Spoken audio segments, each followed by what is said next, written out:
Plan would require wealthier seniors to pay a higher premium for Medicare. Is this the beginning of a new direction for all social programs? Let's ask our Bulls and Bears panel.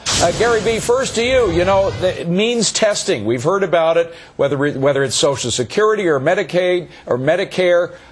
Is this now the beginning of a trend that we're going to see across all social programs?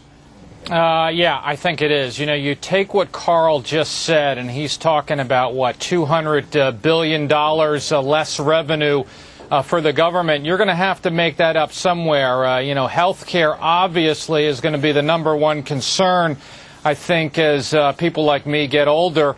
And so, yeah, I think the wealthier are going to have to pay more. And quite frankly, I think in this case, you know, I hate to say it, but it might be appropriate. Well, you know what? This is something, at least when you look at the overall tax picture, Mike, that Warren Buffett has said that the Forbes 400 don't need the tax cut. In fact, they should have a little bit of a tax hike. In a way, if you're asking wealthier seniors to pay more money for the health care that, you know, as you push for universal health care, that it might be an idea that is possibly embraced by much of the electorate.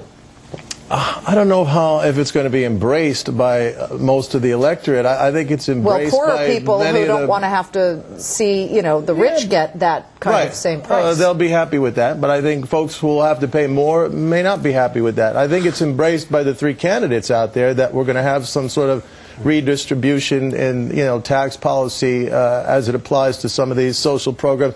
I'll tell you what, I'm a little bit disappointed, if I could just, you know, move away from the health care subject. I don't see anything along the lines of, you know, if you want to make America competitive for the 21st century, how about investment in infrastructure? How about investment in education? Those are not costs. Those are real investments that pay back over time. Let's stay on focus, though, Peter. Yeah. The question of whether you have means testing for people. Remember when the AMT was only supposed to affect a couple of hundred people or a couple of dozen people? Yeah. Now it affects 40 million. Yeah. So it's not necessarily a problem of a few people getting hit. It's whether these programs spread. We've got to means test these programs. There's no reason that people who should get Social Security benefits so they can pay the golf dues and their country club fees. Hey. Meanwhile, average Americans are working, they're paying 15% payment. Mr. Golf here is upset. The federal government has $50 trillion now of unfunded liabilities. We can't afford them. Either we're going to repudiate them, we're going to inflate them away. If we want to tackle them head on, the politicians got to be straight up with the American public. They overpromised, and we got to get rid of these programs. We can keep them for the people who really need them, but other than that, we got to get rid of Social Security, get rid of Medicare. We can't afford it. Tobin, go ahead. Hold on, guys. Yeah, first off, you can send my Social Security to Joe's Bar here in Philadelphia, crying out loud. They're probably going to pay it. #1. #2, of course we're going to, you know, what a wonderful word means testing is. Why don't we call it what it is?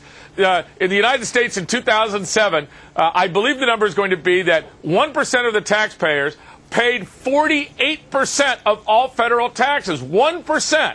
So, of course, we already are having the high-income earner pay the tab for everybody else. The other side of this is that when you get to the Medicare, we can fix, you know, Social Security. You add another 1%, you take the age out to 65 and 66. That'll work. But Toby, it's Medi-Cal that doesn't work. We thank you. And Gary B., we owe you one because we got to switch to another topic. We'll be back with